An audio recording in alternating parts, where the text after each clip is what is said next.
Hello and welcome. I'm Chris Braitch, and this is the Seen and Heard podcast, a conversational series. I am an emotional health and leadership coach and co-founder of the not-for-profit Seen and Heard, which supports those seeking healing, connection, and systemic change. My vision is to move myself and the world around me towards connection and compassion. And each week, I will connect with amazing guests who are on their journey to bring about meaningful change in their own lives and the world around them. Thanks for being here. Let's get started. Welcome everybody to the Seen and Heard podcast, a conversational series. Today I have the great honour of being joined by Sharmi Gowri-Kriszyk. My guest today is a psychologist and integrative practitioner with over 20 years of experience working in mental health, both in the NHS and private practice. She specialises in trauma and attachment with a particular focus on developmental trauma, PTSD and complex PTSD. She's also an EMDR therapist and the lead clinician at her own practice, Stepping Stone Psychology. Her work combines a range of therapeutic approaches, including EMDR, parts work, somatic and attachment-focused therapies, and she's especially passionate about supporting both adults and young people who've experienced early relational trauma. With deep clinical experience and a trauma-informed approach, she brings valuable insight into how environments like boarding school can shape our sense of safety, identity, and connection. Welcome today, Sharmi. Thank you. Yeah, it's great. I've been really looking forward to this conversation. You've been very patient with me in the diarising and stuff, which has been cool. This is being recorded in September, so we've just had the summer break. I love to start by kind of letting people know how we connected. And you kindly reminded me just before we came on about the fact that actually you'd finished Dr. Gabor Mate's compassionate self-inquiry training and saw one of his e-shots that he sends out to his newsletter subscribers, and on there was the Boarding on Insanity film, the Circle of Change Productions Piers Cross film. So you saw that, connected deeply with it, and then found your way to Seen and Heard. So yeah, what an amazing connection we've had since then. Yes. Yeah. How did you find the film? I found it really, really touching. Was really moved by it. And I when I was watching it, it just made me like I told you when we met as well. I think it's a topic that's not really often spoken about, and the impact of it is not often recognized. So that's why I felt like, as a trauma therapist, maybe there's something I could do around it. Yeah, thank you. Yeah, you're right. It's it's a bit of a taboo. It's not even a taboo subject. It's sort of a non-subject for most people. It's just the kind of myth of privilege is so strong that and there's a lot of misunderstanding around it. People just don't really know, don't go near it. So, but I love the way that the universe found you to have this conversation and what we do. So. But let's get into it, and I love in these to understand a little bit more about where my guest has come from in their life. What's brought them to the work that they now do. So just love to hear a little bit about your early years. What was life like for you when you were growing up? So my life, I have actually moved around a lot. I was born in Sri Lanka, and due to the civil war there, we moved as a family to Denmark. So as asylum seekers, we moved to Denmark during the war. So that was like my first, I would say, probably early experience of trauma myself, that sort of displacement. And I went to a school where I was the only brown person at that time. So that was tricky as well. But I have always had a passion for learning, knowledge, education, and read a lot. I still read a lot. I love reading and just understanding things and going to training and things like that. So just had a passion for like psychology. Didn't know we should know that word when you're a child, but just like was fascinated by the brain, like how it works, the science, the neuroscience bit. So that's kind of how I went into this field. So neuroscience. So initially I thought, maybe I would just work like a scientist, but I really was drawn to help people, support people. And so psychology felt like a good combination of both. Yeah, thank you. Yeah, thank you for sharing that. So, yeah, really, must have been really, really difficult to Mm. leave your home, Sri Lanka, due to the war there. How old were you when you I left? was nearly 4, so I have some memories. I don't have some memories I don't really have.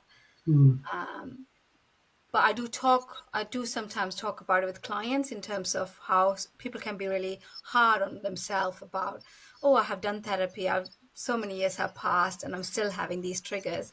And I sometimes use that as an example, saying I've done a lot of work on myself. I still get really hyper vigilant to loud noises. And I didn't know initially why, but then I spoke to my mom and she said it was all the bombing. Um, mm, that even in Denmark, when there was a plane flying over out my head, I'll get really scared. So these things stays with you for a long time. yeah, thank you. And you mentioned, well, we mentioned in the intro, your somatic approaches, and of course, we know Bessel van der Kolk, kind of Exactly. the body keeps the score. Trauma is trapped within the body and the energy systems and things, as well as subconscious, Yes. etc., which I'm sure we'll get onto. But yeah, I've got a real connection now with a little 4-year-old girl, kind of keeping her Yes. head down. That's yeah, really sad to hear that. And what was Denmark like? You mentioned the only brown person in school. Uh, Yes. you hear a lot about Scandinavian culture being pretty good, pretty open. Yeah. How was it for you? I actually had a good experience overall. I didn't experience racism or anything generally, but it was just that particular school. It was my mom worked there. My mom was a teacher, so she worked there, and that's why I ended up going to that school. So that it was more because of the school I had a difficult experience rather than Denmark in itself, being the only brown person, and there was bullying and that sort of things happening. Uh, Often comments about food like curry and things like that. But other than that, I would say like the schooling system is very different than UK. It's more like teacher student relationship is more like friendly. It's like respect is like both ways. There is not that sort of authority power dynamic like you would see here in between teachers and students. Um, and like I told you in the past, I actually went to boarding school there, and maybe because it was Denmark, the experience was very different as well. It was a very just like a friendly kind of environment.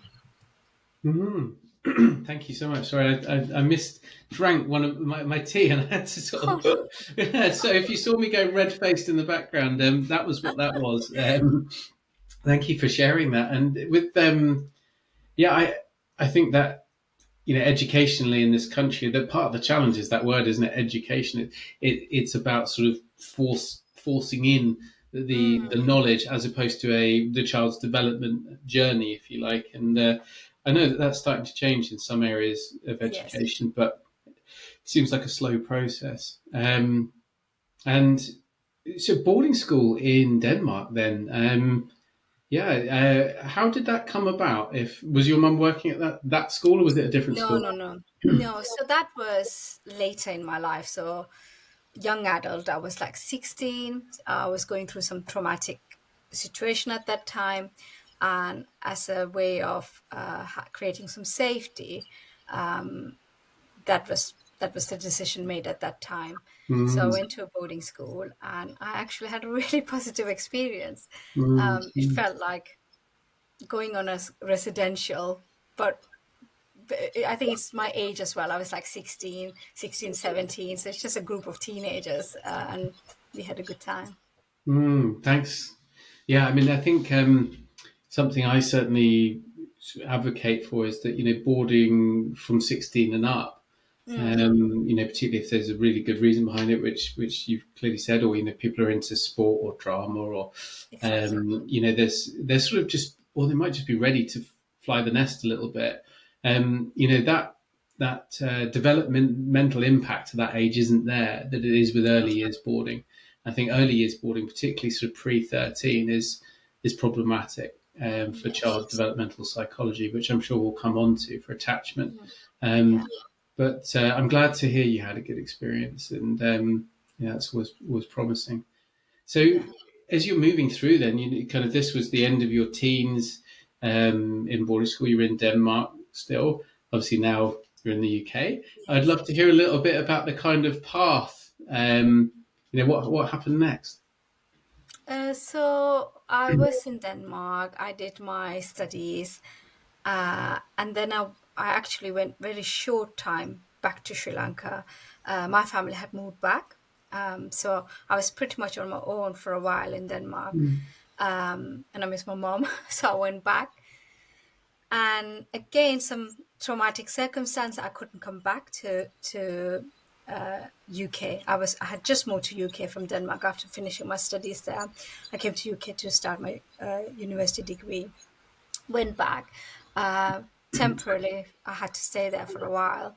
Managed to come back to UK, and then I started my university education here. And I've been here ever since, and I've gone back to Denmark. Yeah, feel settled Mm. here. Yeah, yeah, cool. And when you feel into Sri Lanka now, do you go back? Do you have a real connection there? And do you still have a lot of family there? So my mom and my sisters used to live there. I Mm, used to go like roughly every three years to see mm, them, mm, but they're all here now. So one of my sisters, she's settled in Australia. The other one lives here in the UK. My mom is in UK, so I don't really go back now. no. I probably would like to go back one day, more like a tourist rather than seeing family, because Mm, it is a beautiful country, and I don't feel like I've ever done the touristy bit. mm, So I mm. would like to go back, and I never ever been back to where I was born. And I think that's again, every time I think about it, I can sense my body reacting to that. Okay. Wow. Okay. Yeah, energy's still Yeah. there. Ah, Yes. yeah. I think Sri Lanka's just on my radar at the moment because one of my best friends went there for 3 weeks this summer for surfing, and Oh, yeah, so he's just come back going, oh, it's amazing, and it's this, and it's the food, the people, and the weather, and so I think it's just there. But yeah, it's interesting you mentioned that body, that reaction in the body, the energy mm, towards it, and going yeah. back. I mean, this summer, Stephen Herb, we did the long journey home, which was a sponsored kind of walk, cycle, run to go to the Yeah. boarding school and Right. to sort of ceremonially bring yourself back from it and to make it, a bit of a rite of passage. Quite a hard journey. Yes. I did Yes. an 80-mile cycle to do it, and it brought up a lot of stuff.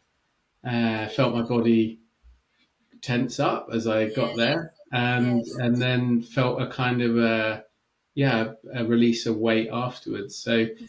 um, well, if you do, I wish you well Oh, in if thank you you. do that. Thank you. Yeah, I think, like you said, I think I have actually been thinking a lot about it, that it would be difficult, but also I think it will be healing and kind of give some sort of closure. So I have been thinking about it, but still not Mm, brave to do it yet. yeah, yeah, thank you. Yeah, so this fascination then you've had since you were very young about the brain, about neuroscience, and understanding more. So coming through, university studies and things, did you know? Is that what you studied? Did you know that that's where you wanted to work, or did you have Yes. a wiggly Yes. path? Yeah. No, no, that was it. That's what I knew I wanted from a really young age. So Mm, for my A levels, I was focusing on psychology, and my degree was psychology. And I specifically picked one which was accredited by BPS, so I knew I could have a career in that field. mm. Um, so yeah. Oh, amazing. That's cool. And what did it? What did it awaken in you? Because I know I often speak to therapists or psychologists, and you have to do your own work, Of course. as part of the learning process and the accreditation process. Mm. And with the life that you'd had up until that point, what came up for you? So I vividly remember one thing that always stands out is one of the lectures in the undergraduate. In undergraduate you don't really do your own work, and they Mm, don't really. I don't know if it's different now. This was many years ago, roughly 20 years ago, and there was a module on attachment, and I remember getting really emotional, and I had to leave the lecture for a bit, like just walk out and and then walked back in. I thought, what was that? Didn't really Mm, understand where did that come from. But it was when we were doing the doctorate training, a part of doing the training, it's a requirement. You have to do your own therapy. So it was only at that time I started to do therapy for the first time, really. mm, mm, And some of the things we will talk about later that that relates to that as well. In that sort of numbing and being really driven, that could be a trauma response as well. mm, So mm. I think that happened a lot where I was just focusing on things and didn't realize some of the trauma response I was carrying at that time. Yeah, thank you. Yeah, that's right, isn't it? That when you just shared about the lecture on attachment, I the first time I read John Bowlby's attachment theory work, and then saw the photos of there was one study with the monkeys. Yes, It hit me straight, here. I didn't really know why. I felt like a stabbing in my solar plexus and my heart hurt. yes, I felt, I knew then at that point that I had an attachment wound. I of had course. something in that area. But so thanks, and so you always knew you were going to do this. Came out into to practice. What was your? Well, you mentioned a doctorate there. What did you explore for your thesis or your work?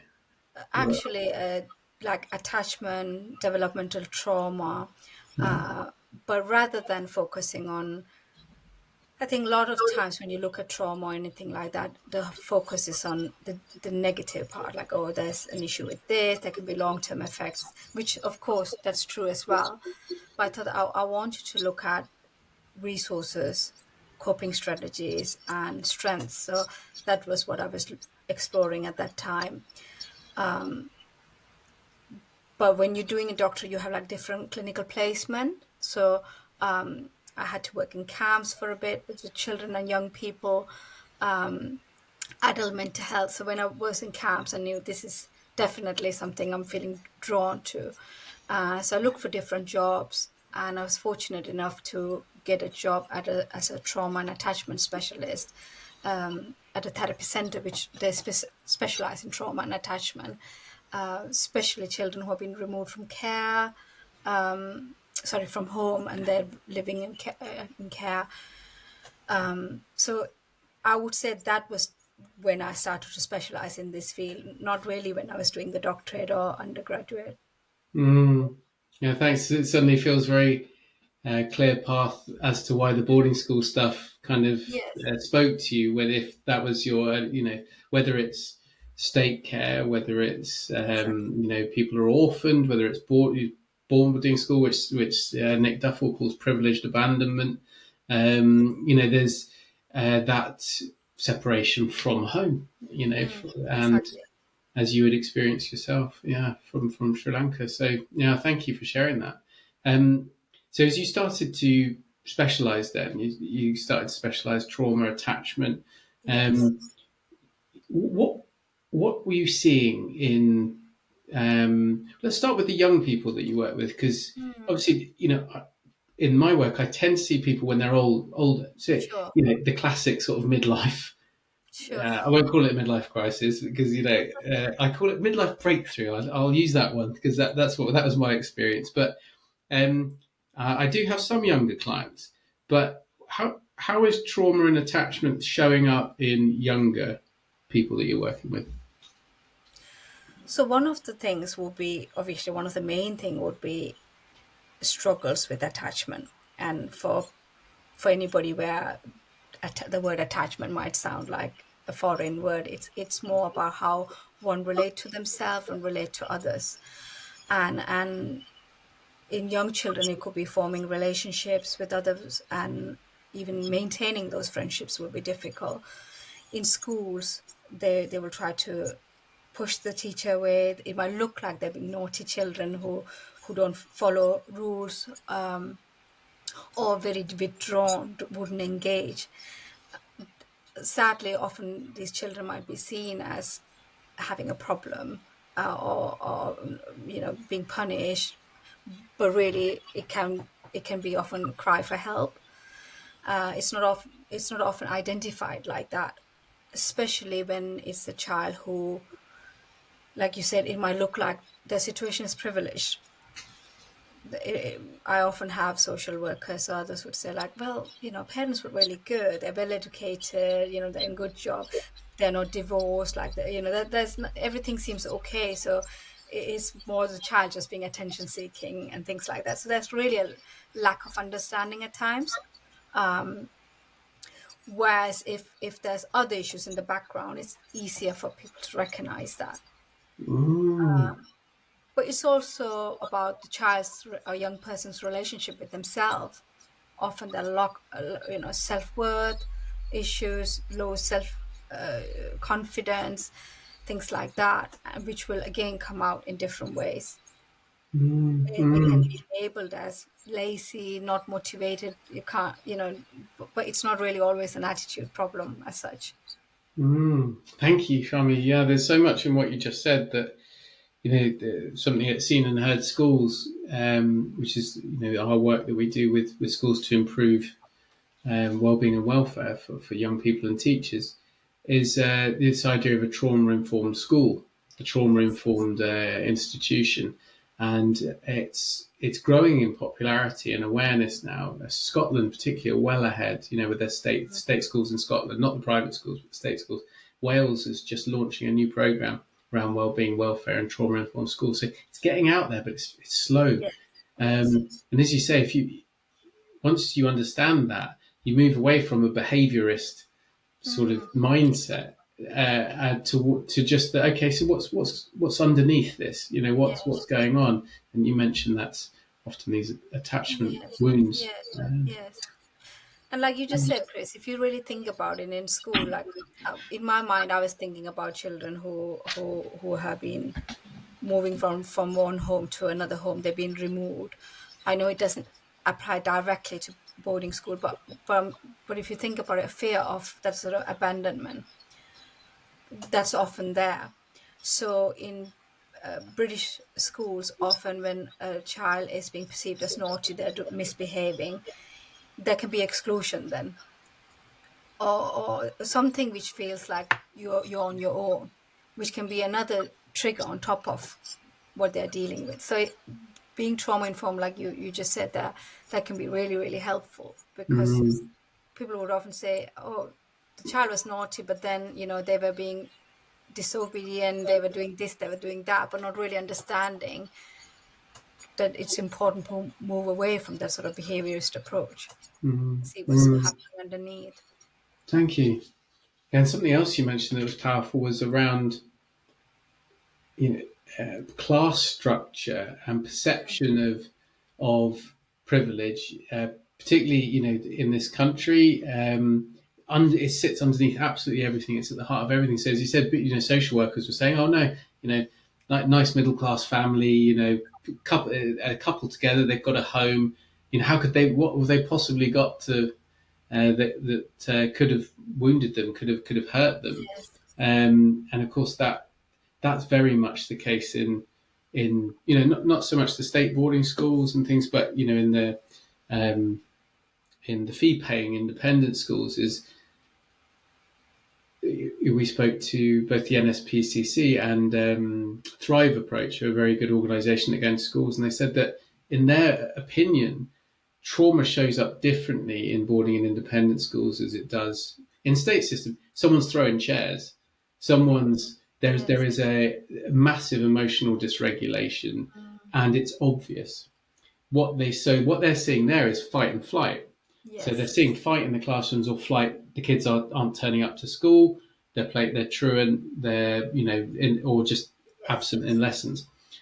In independent school sector, what they see is freeze. They Mm. see a very dissociated, very outwardly quiet. Yes. So they're not flagged as Exactly. problems, Exactly. problem children. They're just checked out, Exactly. and not in their bodies, and not and sort of they're dissociated. So Yeah. yeah, could you speak to that a little bit? That kind of that difference. Yeah. So, like you just identified that, to that is almost like more dangerous, because it's not easily picked up on. If a child is screaming, shouting, swearing at the teacher, throwing chairs, the student, it would be perceived as a problem child or problem student. The name it will be, teachers know this student, right? A social worker know this family. Whereas when somebody go into that sort of from outside, it would look like they're fine. They're actually coping okay because they are quiet. But what people don't know when you are just an observer is what's happening underneath. From a nervous system point, everything is going into that sort of shutdown, which is a way we try to survive. We're protecting ourselves. And dissociation, it normally happens without going too clinical, into neuroscience. It usually happens when all the other systems can't work. So if you can't fight, when you can't flee, it's like your body doesn't know what else it can do. And so it's almost like in the worst situation that it goes into that sort of dissociation. You can't really escape. And so it's sad in that way, but it's also sad that it wouldn't be recognized. Often will be just be perceived as they're coping okay. And so in boarding school situation, I can imagine that would happen. But again, also in my work with children who have been in care, that happens where social workers would say, no problem, that child actually settled fine. They settled in fine. We don't need, there are no concerns. Everything is signed off as fine. But it's usually not fine. The child is just so dissociated. So also from an attachment point, that they're just in that sort of avoidant, really. Avoidant attachment. And it's usually not really picked up till it's late. Thank you so much. Just for those who aren't, who may be a bit of an intro to attachment. So just not Sure. too much detail, but you mentioned they're avoidant. So can you just help us understand the sort of attachment styles again? Yeah, of course. So there are different attachment studies, but if you have to go back to basic, it's somebody called John Bowlby. He did this studies on attachment. And if you have to break it down really into basic, you can think about like insecure attachment and secure attachment. So secure attachment is when a child's needs are being met consistently, the emotional needs specifically, that it's being met. I know no parent can be perfect. I'm not saying 24/7, but generally there's consistent care and they feel their emotional needs are being met. And they can feel vulnerable to express them, knowing that they're not going to be punished or shamed. They don't need to shut that down. So they'll be secure. We call that secure attachment. So when one develops secure attachment, they have a healthy relationship with themselves and with others. You can connect with others, you can trust others. You have like a healthy view when it comes to the world. Whereas insecure attachment is kind of the opposite. They are, again, like I said earlier, no parent is perfect, so I don't want anybody to listen feeling really guilty. We're not talking about 24/7, but just overall, the care is inconsistent. It's harsh. It's emotionally neglectful.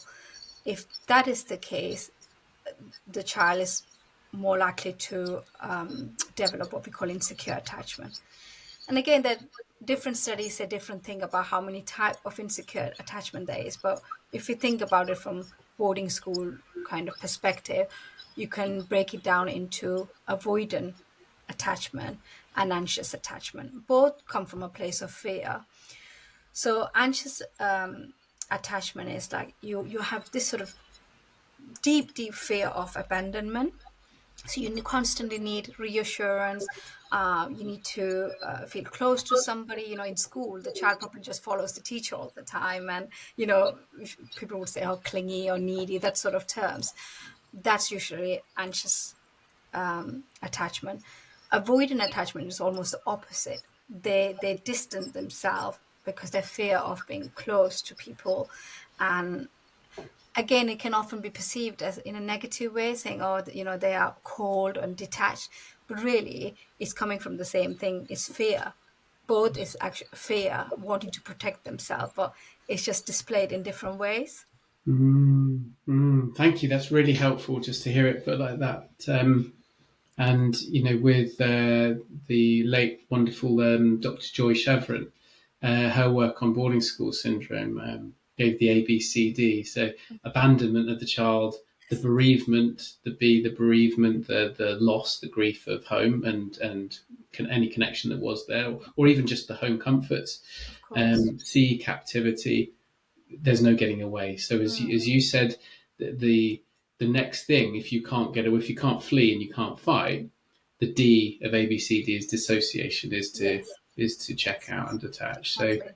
yeah, and I think certainly in the world of sort of boarding independent school, you kind of get a mix of young people who go to boarding school, and you've got those who are avoidant already. They've grown up in an avoidant family. It may be a generational thing. Many generations may have gone through this process, and they're actually the best prepared for the boarding experience. When they go in, that's not to say it's healthy, but they haven't got a culture shock because home's avoidant, Of course. boarding school's avoidant, same thing. Mm. But you said if you've got someone with a secure connection and that's broken at boarding school, there is a huge trauma there. And if someone's anxiously attached, they are likely, because there isn't really any safe adult holding, or enough of it for the amount of children, tends to be then a very anxious peer attachment that happens, Yes. and that sort of constant fretting about friendships, and because ultimately young immature people can't hold for each other. No. There's nothing No. there to cling on to. It's like sand, and that's how I remember it. I think Yes. I was anxiously attached Yes. when I went to boarding school, and so it cemented that as a Yes. uh, Yes. until the point at which I checked out. Yeah. Mm, Mm. mm, And the sad thing is it becomes this sort of vicious cycle, isn't it? The anxious attachment, fear of abandonment, but then it's almost this sort of self-fulfilling prophecy where there can be sabotage of that friendship or relationship because of that sort of fear. yeah, absolutely. Obviously not intentionally, but it's sadly one of the consequences of that. Yeah, yeah. Thank you. So let's sort of carry that forward a little bit. So we talked about young people and how it shows up in young people, and reference that across to sort of, you talked about care or boarding school, or whatever. What happens then into adulthood?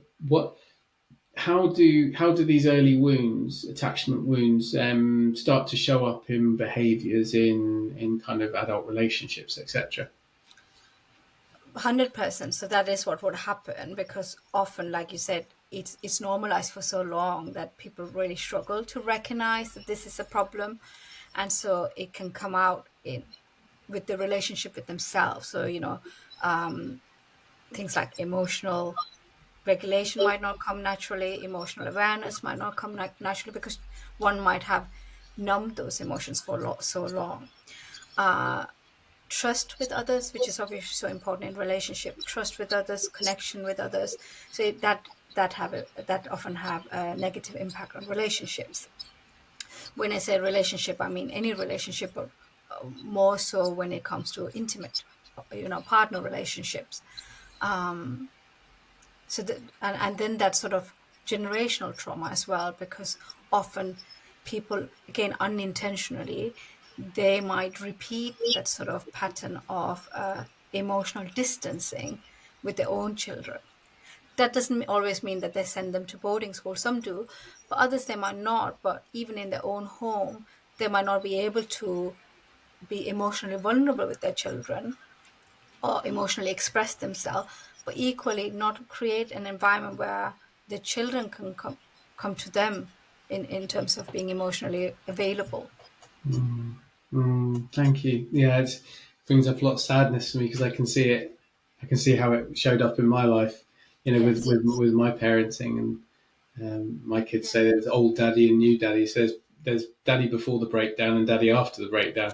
Um, Ultimately, it's better now, so that's a good thing. But yeah, I can see that. I didn't. My children didn't go to boarding school, but I could see the patterns of harshness in how empathetic I was towards them, how when I listened, that come on, get up, you'll be all right. Just there wasn't that kind of when they hurt themselves, come on up, you'll be all right. It's just how I was Yes. taught, and I saw that passed on. Um, it's a difficult thing, and what about behavioural stuff? So, how do those sort of detachment from yourself, if you like, and your inner world, what behavioural stuff or addictions, what comes out to the world? So addiction was actually one of the things I was going to mention as well. Like not like when people hear the word addiction, often they think about drugs and alcohol. It doesn't have to be drugs and alcohol. Anything can be an addiction. But if you really think about addiction, what is it? It is that sort of numbing, but also when there's a struggle with connection as well. Mm. And when you think about the boarding school experience, it is that connection which is disrupted. Connection with really the ones that sort of primary attachment figures. Mm. So addiction comes up a lot, but I don't think people always realize it's addiction, because I see that even in the work I do with clients, the moment I mention addiction, there's a lot of discomfort. There's a lot of resistance, because like, no, I'm really healthy. I don't drink, or I don't take drugs. But it can come out as a workaholic. It can come out in so many different ways. Mm. So I would say that's definitely a big one. Thanks. Yeah, just thinking. I was talking about addiction with someone yesterday, and I was explaining the concept of that I've lived through in my own, my personal experience and with clients and things of stacking addictions. Like they just start stacking up. So I sort of listed out mine, and I went through alcoholic, smoker, porn addiction, and masturbation, food. Yeah. Issues with food, over exercising, control. And I was going through the gambling, sex addiction. So I was going through all this stuff, and I'm going, bloody, there Yes. was I was compulsively doing so many self-soothing behaviors by the time I had my breakdown. Yes. Um, in one night I might have gone through 5 or 6 of them, and I still wasn't getting relief from Yes. the pain. And then the House of Cards came down. But it's you said Dr. Gabor Mate at the beginning, we mentioned, but that ask why not the addiction, but why the pain Yes. ultimately. Yeah. So could you speak to that a little bit? This idea of different addictions starting to sort of come in together to try and soothe over Yes. time.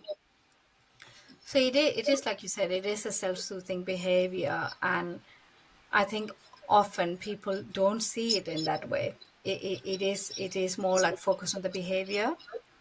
And I think, I have dealt with some family members with addiction, and I even as a therapist who work in this field, it's sometimes really hard to not see it in that way. With that sort of behavioral approach, as in just looking at the behavior, why are you doing X, Y, Z, rather than really looking underneath what's going on. And usually it is some sort of big emotions coming up. It's some sort of grief, some sort of loss. Stress management is a big thing for that sort of early disruption in terms of attachment and complex trauma. When you look at it from a neuroscience point, that sort of brain's way of responding to stress. So they are not that sort of tool. So one of the ways to deal with stress, something might have changed at work, or you have a deadline. Often the go-to would be some sort of addictive behaviors, because again, there's not that sort of emotional regulation in place, or even emotional awareness. And often when people hear that, they might see that as a negative thing. Are you saying I'm not intelligent? Are you saying that I'm a cold person, I don't understand emotions? That's not what it is. It's like, it's so hard to identify. For so long you had to neglect your own emotions in that way. Say, for example, in a boarding school environment, or in a home where that sort of emotional expression wasn't really available. Yeah, thank you. So if someone is starting to come into awareness for even from the symptoms, if you like. So, Yes. for many years I wasn't aware I was an alcoholic or a workaholic or whatever. I thought it was normal. It was my version of normal. So then the first step, bit of awareness, you start thinking, well, maybe I am drinking too much, maybe I am eating too much, working too much, whatever it is. What's then the sort of healing process, the journey that someone has to undertake to actually not just symptom manage, like trying not to drink every day by going to lots of AA meetings, for instance. But Yes. not that anything wrong with AA; it's a great organisation, Of but course. that's definitely symptom management and support to actual the healing of the wound that caused the pain that needs the soothing. So the first thing is obviously to admit it to yourself, which is, it sounds like such a simple thing, isn't it? But it's a huge courageous step to admit it to yourself. And then therapy, self-compassion, because I think it's very easy to judge ourselves and go, once the shame kicks in, you spiral into that sort of self-loathing, and it's like then catch 22. So it's self-compassion is a huge one, being mindful, working on yourself in therapy, but also repair. I think we talked a lot about attachment and generational trauma. I think that sort of repair with your family, whether it's loved ones, partner, children. That's another important one. Yeah, yeah. Thank you. So there, at the start, we touched on your just looking at this here. Somatic work. So for those who aren't too sure, and body, because I see a lot, I do see an awful lot of people reaching fantastic levels of awareness and acceptance Sure. through talking therapy, and sometimes going a lot further. Others, they get there and they get a bit of therapy fatigue. They're kind of super aware of what's going on, but it's very left brain. The Sure. body is still holding loads of trauma responses and da, da, da. So, can you explain somatic work and Sure. why it works? Sure. So for those listening, somatic is just a fancy word for body. So when we're saying somatic therapy is using body as the resource to process your trauma. So like Chris said, often like the first step is that sort of awareness, but it could be very cognitive. It's very much in like thinking, but all that can help, but only to so much. And in order to go deeper, it is more, in the past people were like, it's talking therapy, and then it shifted to emotions. Let's identify your emotions. Now the shift is into body, so somatic work. The way I work is I combine emotions and somatic. Reason being is sometimes people have never had an opportunity to tell their story, and so to completely shut out emotions and only strictly focusing on body can feel like denying them the right to tell their story. Mm. But in order to answer your question in terms of body, it's more about when somebody is, say, shutting down, or they're feeling stressed at work, and there might be they're noticing they might going into numbing. They might not notice that. They might have an awareness that, oh, I'm feeling tempted to have a drink. And to connect it from a body point, it's like what's actually happening before you have that temptation to drink. What's going on? So it's almost like you become your own detective. Mm. And at the start, it might feel almost like intentional. But the more you start to do it, you're basically increasing your self awareness. You're like, oh, hold on, I'm noticing every time before a deadline at work, that's when I'm having this craving for a drink. Or that's when I am distancing myself from my loved ones. My body, there's something happening in my body when I feel like that's sort of shut down. or I feel like more like zoned out. They might not know the word dissociated, but they might feel like they're just doing things but not really being fully present. So Mm, it's just like checking in with your body. And I know it might sound like such basic, simple things, but for people who have experienced trauma, that's like foreign language. It won't come so natural. It's like really a huge task to ask. So it is about starting with that basic. mm, And I say that to clients as well, like, don't be hard on yourself and trying to aim for, oh, I want to be able to do X, Y, Z.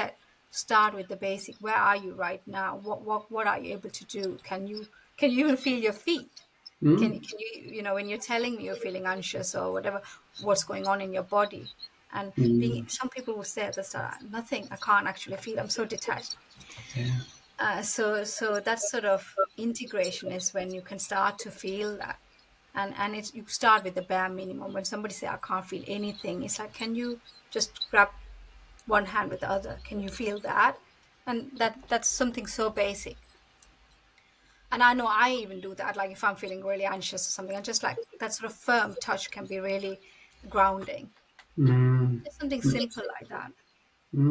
Thank you for sharing that, Sharmi. That's really powerful. And that was my experience. That exactly what you just said was I was effectively just a floating head Mm, of left brain, sort of exactly. analytical, and in archetypal psychology, you've got the magician who is the Yes. thinking part, the safety officer, the fear side, and then the warrior, or was action taker, doer. And I was just running on magician and warrior. So think, do, think, do, think, do, or sometimes just Yeah. do, don't even think about it. There was no connection with love, with grief connection, and there was no connection with joy, which is the other side. I Yes. was sort of an automaton, just sort of robotically doing and sort of Mm, surviving, moving forward, climbing the ladder, rat racing, etc. Um, so the first time when I had a breakdown and started working with Piers Cross, the coach who uses emotional freedom technique, a great somatic technique, along with sort of breath work and lots of other things. It was exactly that. Can you feel? He said, what do you feel? I said, I know what you're talking about. I've been in therapy 20 years. What are you talking about? He said, where do you feel this imposter syndrome was coming up at mm, work? Where do you feel it in your body? There's nothing there. yeah. There was nothing there. It took a year to know where the rest of my body was, and things like yoga, meditation, emotional freedom technique, or other somatic techniques, dancing, moving, warm bath, all this stuff. Yes. Just or massage, it's just self massage or massaging someone else, or being massaged. It's like it was sort of being acquainted with a friend I'd forgotten for 30 Yes. years. Yes. Remarkable. Um, yeah, yeah, thank you. And so, what does somatic? I mentioned emotional freedom technique there, which is sort of tapping, EFT tapping, acupressure points. What are other things that you use to help people get into their bodies beyond the Sure. basics of sort of feel Sure. your hands? Yeah. Sure. So I do a combination of different things. I'm trained in sensory motor psychotherapy, which is you processing trauma using what's coming up in your body. So you don't really talk about the emotions or thoughts. It's really whenever the client talk about anything like that, you keep redirecting them back to the body. So it's really hyper focused on what's going on in the body. Um, I use that, but again in an integrative way. I don't strictly just use that. I do love Gabos compassionate inquiry, which is very somatic as well. But you go back into childhood, so that's a lovely approach to use with anybody who have had childhood trauma, any attachment related trauma. Although it's somatic, you would also it's like an integrative work where you will also work with that sort of inner child, the wounds we carry from childhood. Mm. Um, I do some elements of parts work. So I don't know if you're familiar with Janina Fisher. No. So Janina Fisher, she's a trauma therapist who who do part work. Usually when people say part work, they think about IFS, but she does it more from a more like a somatic. She used more like thinking about it from a nervous system point and really connect to the body rather than the emotional side of things. So I use that as Mm, well. that sounds Uh, cool. Yeah. I'm not actually, I haven't done the traditional, like the formal sensory experiencing, sorry, somatic experiencing, which is Peter Levine's. But Mm. I've done other trainings where they integrate that. So I love his approach as well, which is again using your body as a resource. I think that can be really empowering for clients because it's like you have your body with you all the time, isn't it? So it's like you don't Yeah. need to rely on other people, especially when clients feel like disempowered, like anxious attachment when they feel like their partner is away for I don't know, a business trip or something, and they're like, I can't cope because I don't. My main resource is my partner. So it can be really empowering to say, but you have your body. What Mhm. can your body do to feel resourced? Yeah, thank you. That using the body as a resource is was life changing for me, and it's what I practice in my coaching. Because say you could be with your therapist or practitioner, maybe once a week or every fortnight or something. Yes, In the between times, it's just you and what's in exactly. here. And so if you've got something that you can just rely on, so whether it be the breath, whether it be just to make contact with yourself, that Yeah, one's very, very good. Heart math, heart breathing, or tapping, whatever it is.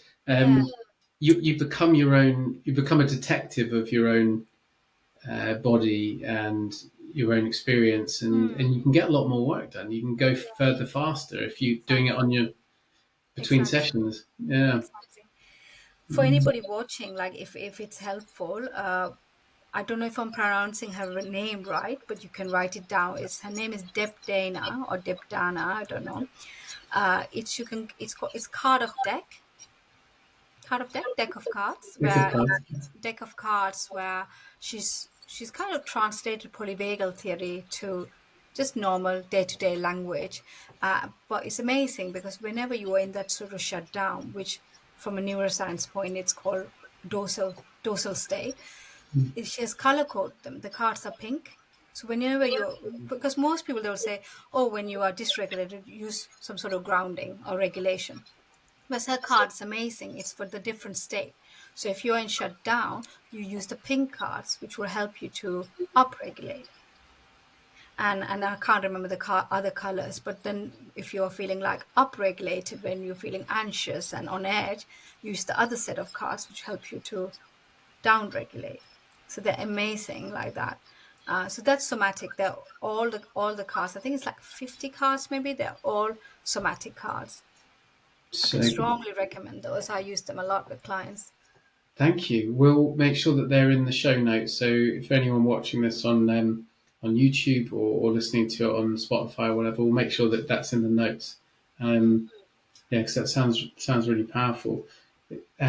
You touched on something without us going too far down the neuroscience sort of wormhole. You mentioned the term polyvagal there, and you talked about upcycling and downcycling, and there's uh, parasympathetic and sympathetic, and all these words get bandied around. Could you just give us a few minutes just to demystify, declutter some of Yes. those sort of long words?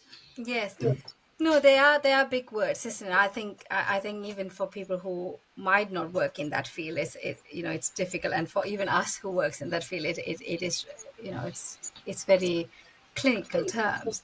Mm. But just to break it down, to keep it really really basic, when we are feeling at our optimum, like when we're feeling regulated just means like you're feeling calm, you're feeling like relaxed within your body. It doesn't mean ultimate relaxation like you're going to a spa, but just you feeling calm and regular. You can feel hunger, you can fall asleep, all that sort of things. That's when we can concentrate. That's the thing, like when somebody have had trauma, it's actually sometimes hard to concentrate because of how our nervous system is in that state. But then there's dysregulation, and you can think about it as two different types. Just to put it really simply, there are two types. So there's upregulation, which means that your nervous system is like almost like heightened. The activation is like heightened. So you feel angry, like explosive rage, all that sort of that goes in upregulation. You can feel on edge, you feel anxious, you feel irritable. In day-to-day life, you can see maybe you're getting snappy really easily. That sort of thing, that's upregulation. From a body point, somatic point, it's like everything is racing, everything feels really fast. Often people say their fist, they feel like really is tight. So that's a heart is beating fast. All that sort of thing is upregulation. Downregulation is kind of the opposite. And like you said earlier, Chris, students at boarding school, this is probably when it's not being identified or recognized that there's an issue, because on the surface it can actually look okay. So it's more like being really quiet, being withdrawn, struggle with motivation. There's some sort of shutdown happening, shutdown, freeze, all that is sort of down regulation. People might even describe it sometimes as I felt like depressed, but it's again from a nervous system point. There's that sort of feeling really lethargic. Everything feels heavy, numb. So in your body, everything has slowed down. So that is when we call dysregulation, but as in down regulation. Other words is like hypoarousal, hyperarousal. They also, those terms are used as well. So hyper is when it's up, hypo is when it's down. Okay. So yeah, it's like the diabetes is a hyper and hyper, isn't it? Blood up and down, blood sugar, and parasympathetic and sympathetic. What's that? So it's again about like, when I talked about earlier, when you're at that sort of rest state. When you're in rest state, you can eat, you can sleep, whereas the other one is when you are not feeling like that. Okay. You are in survival mode, basically. So parasympathetic is rest, digest, is it? And then sympathetic is upside up. Fight, Fine. freeze, flight, yeah. Brilliant. Thank you. That's really helpful. And I hear a lot about polyvagal, Dr. Stephen Porges and polyvagal theory and all that. I've not looked into it probably as much as I should have. Can you give us a quick terminology Yes, on that? I can. So with polyvagal, if I have to be honest, it's a little bit like Chinese whisper. I think it came out, uh, it was being introduced, and then it like you said, you hear it everywhere, and it becomes this big thing. And there's a lot of good information there. But I think as a trauma therapist, I use that in my work with clients to explain how our body works and explain the nervous system. But there's also, I'm not a neuroscientist, but there are a lot of neuroscientists who have criticized the model as well, saying it's not 100% accurate. It is not in those almost like rigid states, like Stephen Porges have explained. So I always say to people when they are reading about it, try to look at other information as well, so you can make an informed decision about that. But I use it more to educate clients about what's happening in the body. So I try to pick some of it. But like I said, I'm not a neuroscientist, so I don't feel like I'm educated enough on that subject to confidently advocate for it. But I do like aspect of it. That's why I recommend Deb Dana's card, which is actually based on polyvagal theory. So that's based on it. Okay, great. Oh, Yes. cool. And you people are free to go and have a look and see how it how it supports. But ultimately, anything that gets you in the body, gets you listening, Exactly. gets you connected. Um, yeah, it's Exactly. really powerful stuff. And I think that a lot of the time, it's seen and heard. We have people come who've had quite a lot of therapy, a lot of talk therapy, and you said something earlier that's super important, which is there's a sort of like a right type of therapy for a right time in your life, and that way that they're all equally important. Of There's like course. there's no better or worse than or anything like that. sometimes you just need to be heard and witnessed, in which case you need to be able to talk. So someone's stopping you every now and again and going, "What's going on in your tummy?" You're like, "No, I just need to, I just need to get it out." Other times people have talked themselves into an absolute standstill. Yes. And particularly with developmental trauma or boarding school stuff, can be very, very skillful. I was a very skillful client for 2 decades at and not letting my therapist get too near things, because I could talk for England. I was very articulate, and I would just walk my therapist around in circles. To not knowingly, just subconsciously, my strategic survival personality would keep people Yes. at bay. So at that point, body work was, I couldn't lie. I couldn't lie to it. It sort of kept me true. So thanks. As we start to come towards the end of our time together, it's been fascinating. I could go on all day about this stuff, but is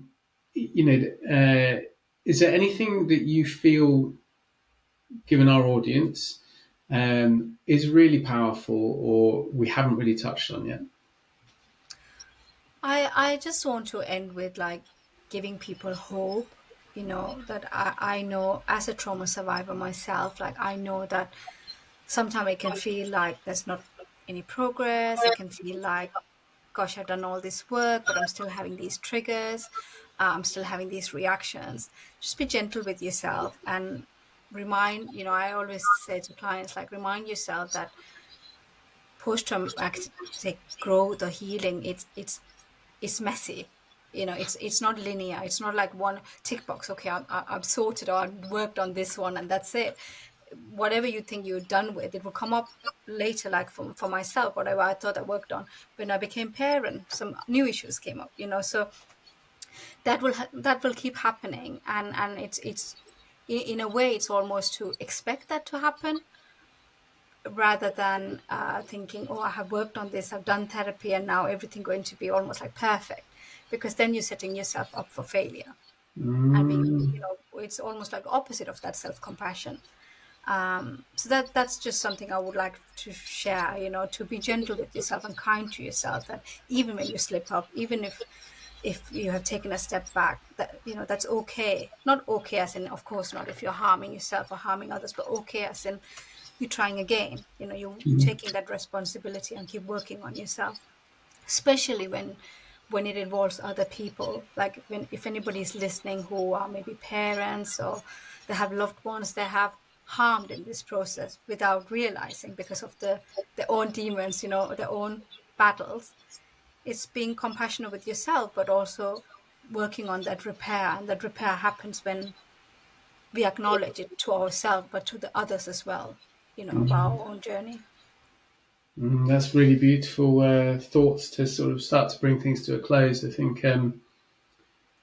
for anyone who's had a battleground childhood or had developmental trauma, the inner critic is going to be fierce, because the inner critic exists to keep you alive. Yes. And it is in many situations that self-checking of what to do, what not to do, what to say, when to keep your head down and stay out of the way. Survival strategy, and it's a brilliant one.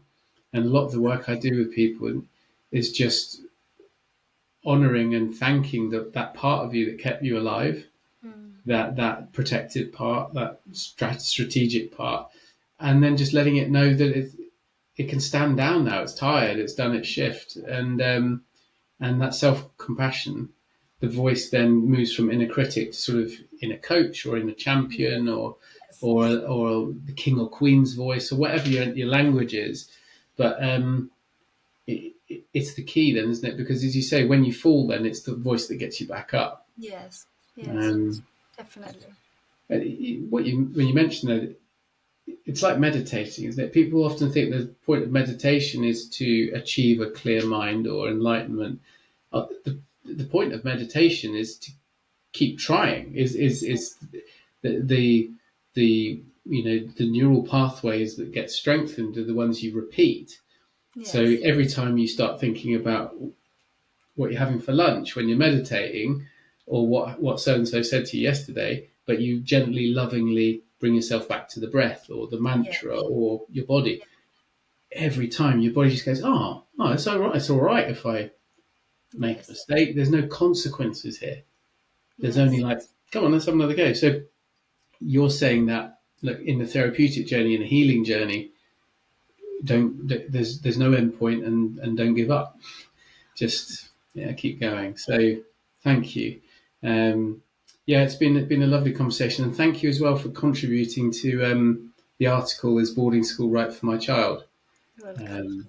Which is on our website now, and it's a heart-centered look at from a parent's perspective at the boarding experience, and perhaps some of the familial reasons, patterns why young people go to boarding school, what might come up for them, and how to manage it. So your contribution was really, really great in that. So I Thank appreciate you. it. Thank you. Cool. Well, let's bring things to a close today. But Sharmi, it's been a real privilege to speak to you. Thank you for your work Thank you. in this area. I know there's going to be a lot of people along your journey who've been supported by you, and I'm sure they are out doing wonderful things in the world now. So we'll say goodbye to Sharmi and to everyone listening. Thank you so much for taking your time. It's been the Seen and Heard podcast, a conversational series. Goodbye, Sharmi. Goodbye. Goodbye. And goodbye, everyone at home. We'll see you on the next episode. Thanks very much.